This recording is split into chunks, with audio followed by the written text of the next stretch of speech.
Welcome to Monday Morning Coffee with Inside the Firm. Each week, our hosts will be interviewing local, regional, and national business leaders to give you an inside peek into how they lead their business to success in the ever-competitive business climate. Welcome to another edition of the Monday Morning Coffee episode of Inside the Firm.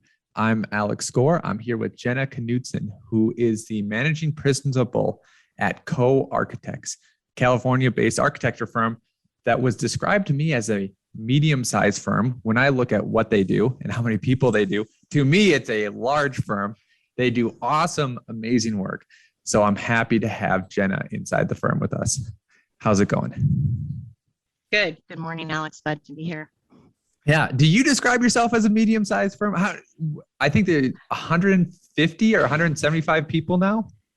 Yeah, it's hard to know these days how the definitions are of architecture firms, because there's these mega firms, right, that are thousands and thousands. But yeah, I think we still describe ourselves as a mid-sized firm. Okay. I mean, whatever you guys want to do is totally fine. I think 50. Like, that's what I think is a mid-sized firm. I could be totally wrong. And I kind of, sometimes those outliers, who am I thinking about? Who's the big? Gensler is probably the biggest. I don't know how many people are in Gensler. And then some of them are like engineering firms and civil firms that just like count everyone, right? But before we go into the firm that you're at and the architecture, let's just go in the background a little bit. When did you decide to become an architect? So I think it was about 10 years old. I grew up in the Central Valley, a large family, so I'm one of 5 siblings. And my grandfather owned a grocery store. He was my first employer, but we spent a lot of time at the grocery store. And maybe for those who were around in the early 80s, grocery stores used to sell these magazines that had like spec floor plans. And I used to love to look at those magazines, and I tried to find a house that had enough bedrooms for everyone in my family to have their own room. Nice. And they didn't really exist. So I started modifying the floor plans, and then people would say, "Oh, you should be an architect," because they would see me working on those. And my dad noticed an interest, and he bought me an architectural scale, and it just kind of from there, it's always been architecture. That's awesome. I was drawing from when I was a kid, and I think it was my grandma or my parents said like, "Oh, you should be an architect." And that's all I thought then, like it's never changed in my life since someone told me that when I was very young. So that's awesome. Where did you go to school? And then what was your first experience in a firm like? And was it the same firm you're at now? It was, yeah. So, but I boomeranged. So I went to University of Southern California, and I got my Bachelor of Architecture. And then I came to work at Cayko Architects, which was Anshin and Allen, Los Angeles at the time. And so that was my first experience working in architecture during school. I waited tables, so I did not have any internships. And I worked for 3 years at the firm. And then I decided that I wanted to go get a master's. That had always been a personal goal of mine, and felt like, if I was going to do it, I needed to do it sooner rather than later. And so I packed up and I moved to New York City, and I got a degree in architecture and urban design, a master's at Columbia. And I stayed in New York for a couple more years and worked. And then when I decided to move back to Los Angeles in 2004, I ended up coming back to Cayko Architects, and was really drawn to a very specific project, Palomar Medical Center. We were just getting started on working on that. And I had worked on a hospital the first time I had been there. And so this was really a kind of special hospital. It was the very beginning of evidence-based design in healthcare, and how design could improve health outcomes, and all of that just was a really special opportunity. So I came back and have been here ever since. let's not forget to talk about healthcare. Because I have some questions about that. But living in New York is so unique that it's always New York, but depending on when you're there's a different vibe and there's different buildings getting built. For regular people, this might not matter, but for an architect, like if buildings are just completed when you go there, it's different by decade because there's so many star buildings, in there. So when were you in New York? How was your experience in Columbia and in the city itself? So the degree I did at Columbia was a 1-year degree because I had a 5-year undergraduate degree. So it was 12 months, very intense. New York's a great place to be and study. And about 2 months after I arrived in New York was September 11th. So I would say September 11th very much colored, my experience in New York over those 3 years from, just the kind of event and then the aftermath, but then also the conversations around rebuilding and the competitions, for ground zero. So that was all super interesting.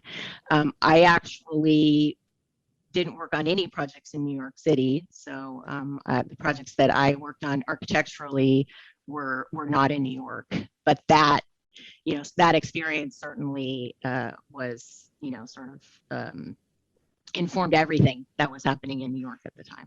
It's so crazy because I didn't know that. And I was only thinking about architecture. So when I was in New York, I worked for Leapskin and I was there during the crash, the 2008 crash. So that's what kind of colored my perspective. But 9/11 is one of the hugest turning points in United States history and then New York history. And I talk to my students sometimes about that tower, about Leapskin's design and all that. And I have to remind people because I remember vividly, there was thousands of design proposals, thousands of ideas of what should be there. Like every architecture firm, every student that had time at that time was making some sort of idea for that. So it was very interesting. And have you been back? Have you been to the museum and gone to the basement there? I have not. I have been back to New York. I have not been back to Ground Zero, which I would like to do, certainly. But I mean, the building in New York, since then the skyline has completely changed. It's exponential. So, I mean, what was interesting at that time, it was like, do you even rebuild? Is that appropriate? And, there was so much conversation around, kind of what we should be building and fast forward to today. The skyline is completely different. Yeah. So when I was there, it wasn't even complete because it took them so long. And then I came back for, I don't know what reason. Oh, at an Architizer event. But then we finally went and all the pictures of it are always of, the fountain and that's cool. But like going into that museum is so well done. And to see how big those wide flanges are, and then to see how, they, the mangled ones and it's just, they did an incredible job. And I don't think the underground gets enough play. It's all about the upper ground. And then, I don't even know if Calatrava's station is complete yet, but the one I'm talking about that looks like kind of wings. Yep. That one's been taking a while too. It's so funny. Calatrava did something for the Denver airport here and they fired him because it was over budget. And I was like, how do you not know when you hire him, it's going to be over budget? Like, how is this a surprise to you? Anyways, coming back. So you come back, you get hired as, are you still an intern at this time or did you get to, are you an architect? No, I was not licensed yet. So I got licensed soon after that. But I think I was hired as a, designer or a project coordinator. I had, at that time, I had about 5-6 years of experience, professional experience. Yep. So healthcare, I think it's, I think that in schools are one of the places where architecture can show its value, about natural light and things like that. You talked about a health project that you're on. Can you kind of explain one of the projects, what architecture did to help, and what you guys kind of explored? Yeah, I mean, I think you're completely right, Alex, that if there is a building type that can benefit from good design, there probably isn't a more important one than healthcare, right? And what from a patient experience to staff, who are working in highly stressful situations, 24/7, to family members, right, who are coming to visit. And typically hospitals are not places where people want to be. Besides, No. Having a baby, it's not a place where you want to spend time. So, Yeah, even that, I had a couple kids, and I don't know. I rather not. It's an ordeal. It is. But then a great design challenge and opportunity, right? And so the project that I referenced, which was completed about 10 years ago, was Palomar Medical Center, and in that project, the intent was really to try to bring the kind of aspects of garden and healing into the hospital, and sort of how do you balance hospital as like really efficient machine that has a job to do, with just the aspect of kind of the experience and healing and health, and so we basically used every possible opportunity to integrate nature into that. There's a green roof. There's terraces on every single floor for patients and staff. Views from kind of all of the rooms. Which was pretty unique. We brought courtyards into the diagnostic and treatment, which is where that's like the most machine-like, sort of place of the hospital, which is where the operating rooms are and the imaging equipment. And again, really just trying to create that connection to the outdoors, because spending all that time indoors, it can be, disorienting, and so there was a lot of evidence that that access to nature, light, views, it reduces the time that one is in the hospital. Yeah. It was my wife's birthday. So we got a cabin in the mountains, and we live right next to the mountain. So we go there all the time, but just being there for the whole weekend, Friday, Saturday, Sunday, we couldn't believe how much of a difference that fresh air felt. Not that you have control in this, but I know that co-architects you're probably still working in the healthcare facility. Mm-hmm. We were in the ICU for my first baby for it was just a week. Not too big of a deal compared to what can happen. The cafeteria food was like high school. I was like, what in the world are you doing? Like, how do I not have a salad bar? It costs enough money to be here. Like a salad bar, some fish that isn't, So if you're ever working on a project, I think that's the next area. Is like, I know that I can't pick your vendor, but maybe don't use the high school cafeteria vendor.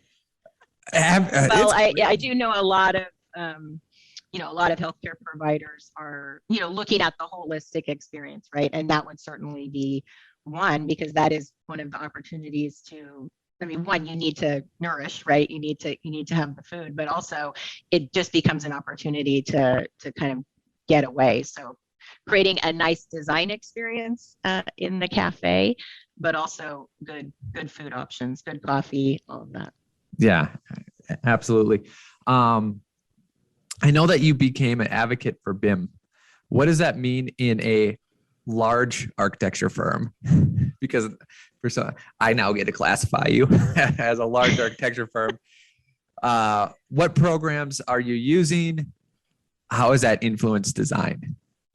Yeah, so a lot of that does sort of go back to the Palomar project, that just given the complexity of healthcare, and that was really when BIM sort of first came on the scene, and we were piloting a smaller project, and we we just decided, I think this is maybe you call us a large architecture firm, but I think this is where, kind of being one firm, where all of the leadership, is co-located, we could basically very quickly make a decision. We're going to take this project into BIM. And so we went from kind of piloting, about 100,000 square foot project to leaping into a 750,000 square foot hospital, and speaking with our MEP and structural engineers to do the same, because we thought whatever kind of pain or growing pains or learning curve there's going to be on the BIM side is going to be worth it, given the coordination aspects. And so that proved to be a huge success, and also just kind of propelled us as a firm, because once we took the the kind of large project, there was sort of no going back, and since then have been 100% BIM, and so I think that created a real opportunity to reinforce our values of collaboration with our engineers, collaboration with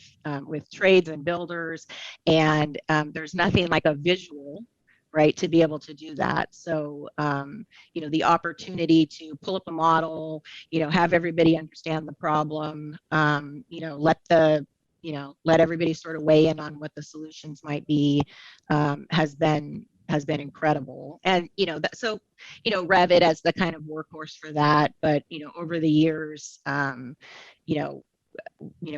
we've obviously used Navisworks, using Inkscape now as the Revit plugin for all the kind of renderings, which is great. Somehow what you see in a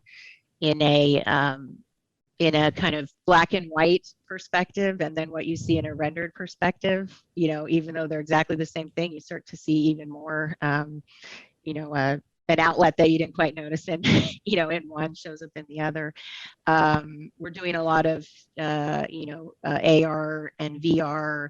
That's been a few years going for us. We have a couple of experts in the office who really focus on creating those experiences, either kind of creating custom applications for that, or using software. Computational design, of course, has really permeated the design, the design field. So I think we're pretty technology or software agnostic. We want to use what is going to be the best solution, and sometimes that's a solution that we can reuse over and over again across projects, and sometimes it's a solution that might solve a specific problem for a specific project. Gotcha. Right now you are the managing principal at the firm. What was your journey like getting to there, from when you came back to the stepping stones, to the paths or decisions you took to be where you're at now? Sure.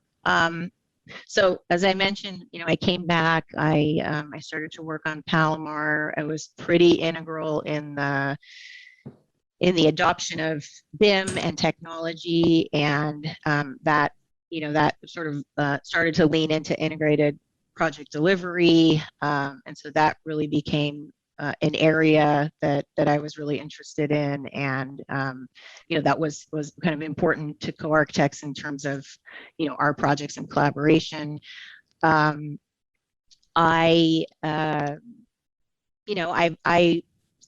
probably partly because I had been at the firm in the late 90s when we were 40 people, and when I came back we were close to 90. I always, I think, had a really good grasp of, where the firm had come from, where we were going. I think it's always been a firm that is very grassroots, listens to younger voices, kind of what are the, what are people concerned about? What do we need to be thinking about? Somebody has a good idea for an improvement or a committee, or usually those things they happen. They kind of find roots, and so I think, I was always felt I was given a voice and, had a voice for, whether it was technology. And then, I think some of that evolved into equity, and just kind of thinking about, how can we continue to support women and minorities in the profession, in the firm. We created a group in the office in 2010 called WOCO, which is Women of Co. And that became a real, kind of platform to consider, what are the unique challenges facing women. Also, how does that sort of permeate into families? And what can we do to better support, our employees, grow the talent pool, right?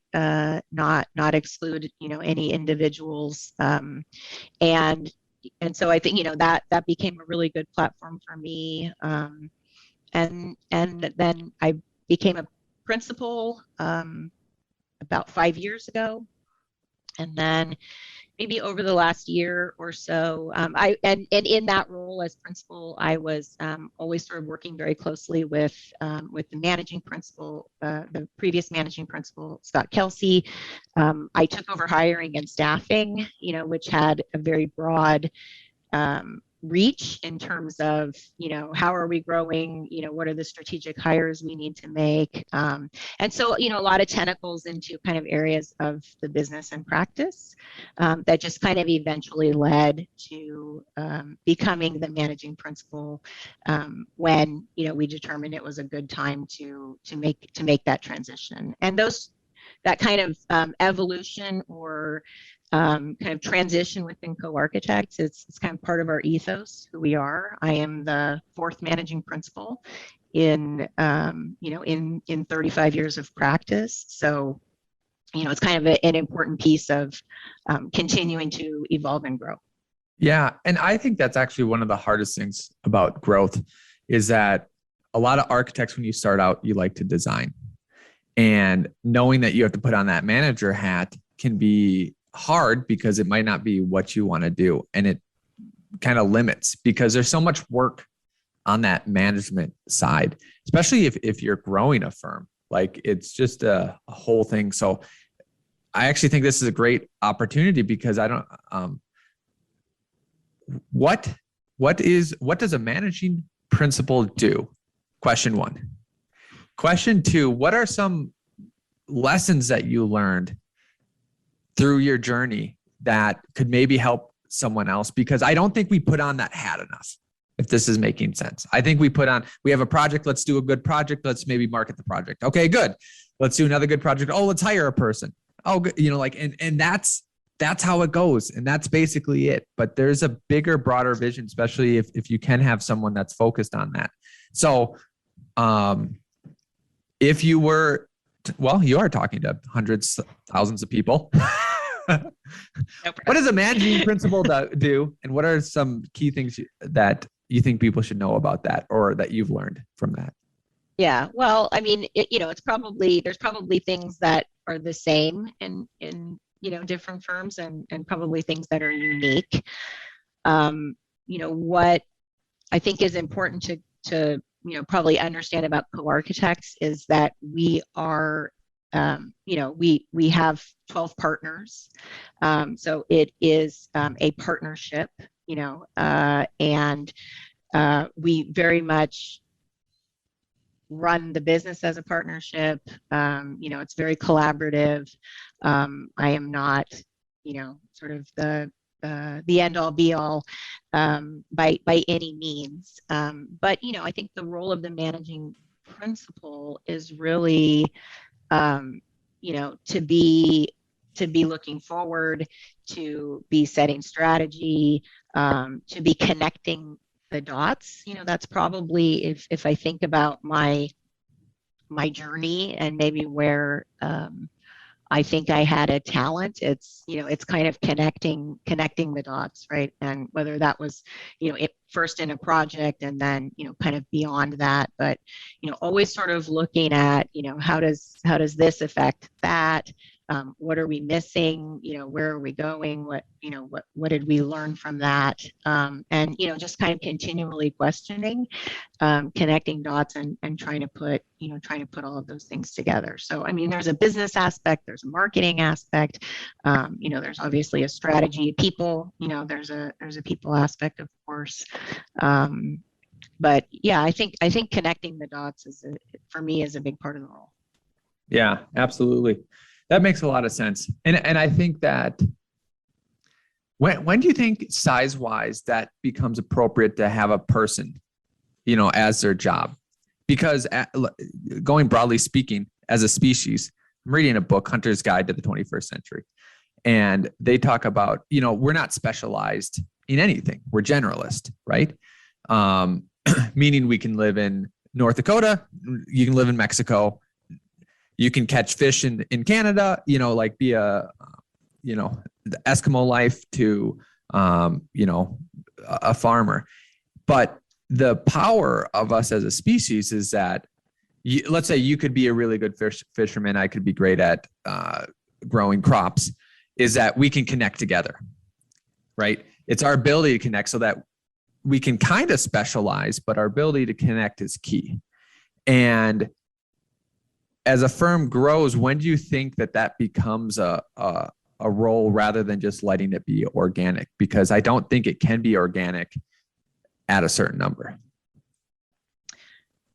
I mean, I have always, we had a managing principal, at 30, 35. So I mean, I would imagine that, whether you're a firm of one or you're, a much larger firm, you need someone who's setting, right, who's setting strategy, who's making those connections. Maybe that's, only part of what they do, right? And maybe they're also very, embedded in projects and, and doing other things. But, I would think that it's important to have a person, whose job it is to have their eye on, on the business and the future and strategy, and not just, do a project, get the next one, do a project, get the next one, right? Yep. Even for a small firm. And does part of what you do you, let's say you had a couple buildings or just one, review how that went? What lessons did you learn? How does that apply to different projects? Does that fit your vision? Maybe something about the more nitty gritty, day to day, or how you think about growth. Yeah. Couple of things. And I actually wanted to go back to something that you said about, about design. I think that, at Co, and I certainly take this view that we need to have a broad definition of design and not a narrow definition of design.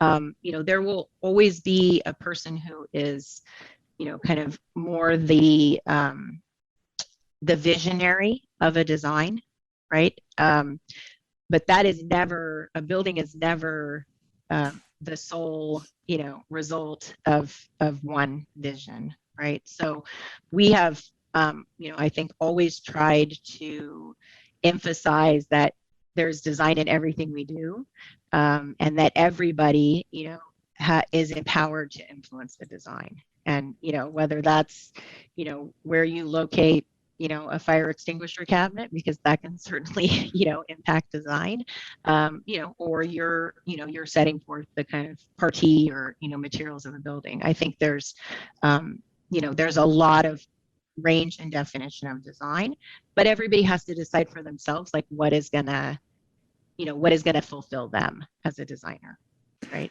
If that makes sense. Absolutely. And I actually want to transition to this project. I don't know. Can you see my screen? I can. Yes. So this is the Phoenix Biomedical Campus Health Science Education Building. And when you were talking about that, I just thought about how this building in particular, someone could have sketched this kind of form or this idea and been the leader. So, and at F9, we build too. But I just see all these different pieces and I go, oh, there are so many design decisions at every single level that you go down. And whoever is a principal architect might have been involved in all of those, but man, this just spoke to what you were saying. And I was like, I need to bring up this project because I think it's beautiful on a macro level and on a micro level. So yeah, tell us about this building. Yeah, this is a really interesting one because I think it highlights a couple of things that we've been talking about. But yeah, this is the Health Sciences Education Building. It's in Phoenix on the Phoenix Biomedical Campus, which was a new campus. This building houses programs in health sciences for both the University of Arizona and Northern Arizona University. So two universities, multiple departments, all coming together in one building. I think you can kind of see there's two wings and this canyon in between, and then in the distance there you can see what we called the mixing bar. So that was the piece that had some of the more public programs that connected the two wings, which included, really the kind of classrooms and simulation, lecture halls.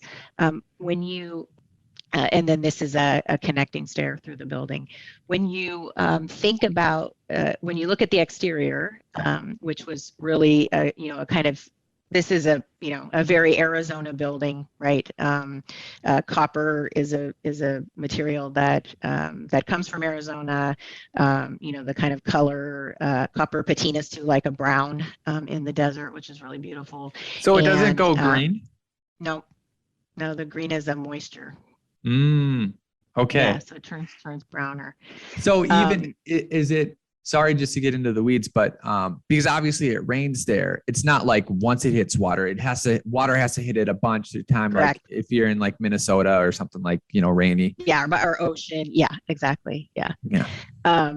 So the designer, had an idea of the canyons and, both from a kind of partie of the building, but also the way that, the sort of wind and water, sort of has weathered the canyons in Arizona, and that's where the idea of the skin came from. What was interesting is this was a BIM enabled, collaborative delivery on the skin, and we worked really closely because this had a pretty tight budget. We worked really closely with the exterior, with the metal fabricator on how to, minimize the number of unique panels. There's 13, and then how to keep the panel size so that it was domestically available copper coils. How many bends could we have to keep the rigidity of the panel? So it was a very technical process to get to, a design solution that was really economical. And if we had not been able to have that back and forth with the cladding contractor, I'm not sure that we would have been able to end up with this solution because, we had a budget that we needed to work to. And so we really needed to work with the person who was going to build it to get to that. Yeah, I think that's great too. I think more of that should probably happen. But it's hard because sometimes you want competitive bids. Sometimes you might change, the style of it. Do you happen to remember who the cladding contractor is? Happy to give him a shout out. It was Kovac. Okay. Are they just Arizona? They were local to Phoenix. Yeah. Yeah. Great building, all sides. If you can't see this because you're listening on YouTube, you'll be able to see this, but it's really, truly a great project. One of the other ones, I don't know if you had any work with this one. I just love natural history museums. There's one you did in Los Angeles County, which was cool. I don't think, here, let me see. I'll stop sharing. And oops, sorry. Technical issues. Now, here we go. So I'm sure you can see that building now. Which the Natural History Museum was probably a decade-long collaboration wow. with LA County. We started out doing the modernization of the 1913 and the 1928 buildings. And so, and then that evolved into, some of the landscape, the bridges that, that connect into the building, and then creating this new entry, which is the Whale Pavilion. So, a really fun transformation, so that's the 1912 that started. What a building. Yeah. Yeah, absolutely. Any other buildings you want to talk about? How about the Cal Poly? How do you say it? Yeah, Cal Poly Pomona Student Services Building. So this is in Pomona, this is a state college east of Los Angeles, and this building was intended to relocate programs from a tower building, and so this was really kind of the opposite of tower. It was envisioned as what we called a ground scraper, and this contained the sort of student services like admissions, registrar of financial aid, but also a lot of the kind of administrative offices for the university.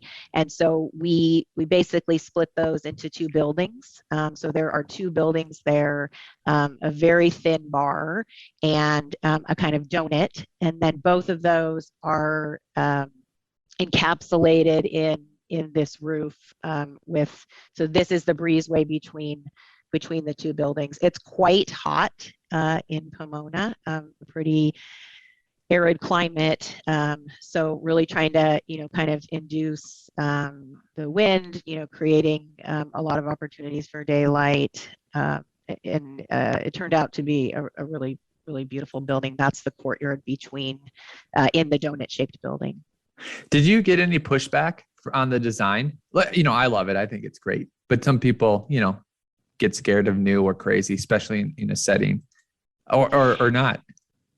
Yeah, no, I mean, I think it was, any project, in particular on a university campus has a lot of stakeholders that, we need to work with and work through. And, our work is always sort of driven by, the context and the program and, making sure that, and the climate, and making sure that all of those things are in dialogue with each other. And I think it was a very well-received building.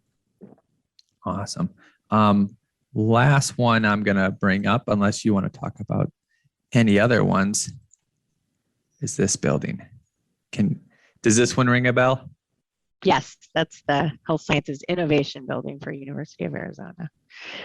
Yeah, so this is another medical school or health sciences building for University of Arizona. Was it before or after the other one? Okay, and is this copper too? This is not copper. This is terracotta panels. Okay. Yeah. So this one came after, and this is on the main University of Arizona Tucson campus. So still Arizona, still desert, still kind of similar climatic context, but a much more mature campus. That has been around for a long time. So really, kind of you can see some of the existing buildings on either side, and this also took its cues from the Arizona nature, and a lot of, I think, why one looks to nature in Arizona is because it gives really good clues as to how habitats survive in the heat. And so this was really based on the saguaro cactus, and the panels are kind of formed such that they have a self-shading aspect to them, and then using using computational design, sort of worked through, the placement of those with the glass and, looking for optimum shading opportunities. That's a good one to show how the building was kind of divided. There's a porch, which is what's encapsulated with the terracotta, and that really houses a lot of the circulation, very sort of light, and then there's the kind of workhorse portion of the building as well. This is a pretty cool space. That's like a simulation deck that was based on theater, black box theater, and this is where you can see they have sort of workspaces surrounding, and then within this space they can simulate any number of sort of medical situations. Oh, so you're at a house. Here's the house and on that screen so that you can have the background image and noise. Right? Yeah, or it could be, you've come upon an accident, right? And flashing lights and yes, and so then because they're training doctors and nurses, and so this becomes a real simulation. Which is where medical education has gone. You can see these are mannequins that simulate any number of health issues, and that's where students will start their education, is working with these really high fidelity mannequins, and then that transitions into working with patients. That's awesome. That makes a lot of sense, because you could know everything to do, but I've learned this in a bunch of different scenarios. Then you're taking and putting it in a different context, and your brain is thinking about that other context and loses focus on everything that you knew before because you're just distracted by the new context and situation. The question, circling back a little bit, how are you thinking about growth and planning for it? Meaning, let's say, are you actively trying to, are you reacting? Meaning, hey, we're getting these projects. We know these clients. We have a great bunch of relationships. And by reacting, mean projecting, I think they're going to grow, so we're going to keep in line with them. Or are you saying we want to go after this new sector, this new client? And then how much resources are you dedicating towards that if you're doing some of the second option? Yeah, it's probably a little of both, Alex. We want to grow not for growth's sake, right? But we want to grow to create opportunities, both for us to, continue to work for, great clients and, the many clients, University of Arizona example, we want to be able to continue to do great work for them. We want to work for new clients. We want to have the capabilities to do that. We also want to grow to create opportunities for those within the firm, to create leadership opportunities. So I think, growth is important to being able, to achieve what we want to achieve. But, we're pretty cautious in terms of, there's not a lot of let's grow and then see if the work comes, right? So it's kind of in lockstep with, what do we see coming? What are we pursuing? Where do we want to go? There's always some aspect of strategic hires, like you mentioned, where, we really wanted to, grow and focus on our interiors practice, which was really strong. But, that was an opportunity that recently, we've made an effort in, some strategic hires to continue to grow that aspect. So, it's looking forward, it's creating opportunities, but also knowing what are we really good at, and how do we continue to stay true to those core values. How do you have any advice for someone that's trying to reach out and grow their clientele? Something that you found successful or unsuccessful? Any kind of advice for people that are trying to do that? I think what we've always tried to do is to to look for clients who value what we do, right? And to be really targeted and specific about, making those connections and recognizing that it's probably not going to happen on the first try, and it's probably not going to happen on the second try, right? But, just kind of creating the relationships, and again, looking for an alignment of values. Different firms do things really well. And so, I think it's understanding what you do well, and then finding a client who's going to value what you do well. I think those are the best. Those seem to be that seems to be a very good recipe for success. Absolutely. That was great. As we're wrapping it up, anything you want to, that we missed that you wanted to bring up or talk about? We did a pretty good job. Yay for us. I think so too. You're good at this. It's been fun. I've enjoyed this Monday morning. I think an area that we are working really hard at, and that I believe architecture is working really hard at, is diversity and inclusion. And we talked a little bit about kind of gender equity, but I think really pushing on equity and diversity in all areas of practice is really important. Something that we are kind of actively working on at Co. Both from how can we have a Jedi group, a very active Jedi group. They have been very action oriented, have developed a kind of series of initiatives, and I think just sort of plugging along and trying to make an impact. And we have a high school discovery program that we started through an all-girls high school here in Los Angeles, but have expanded.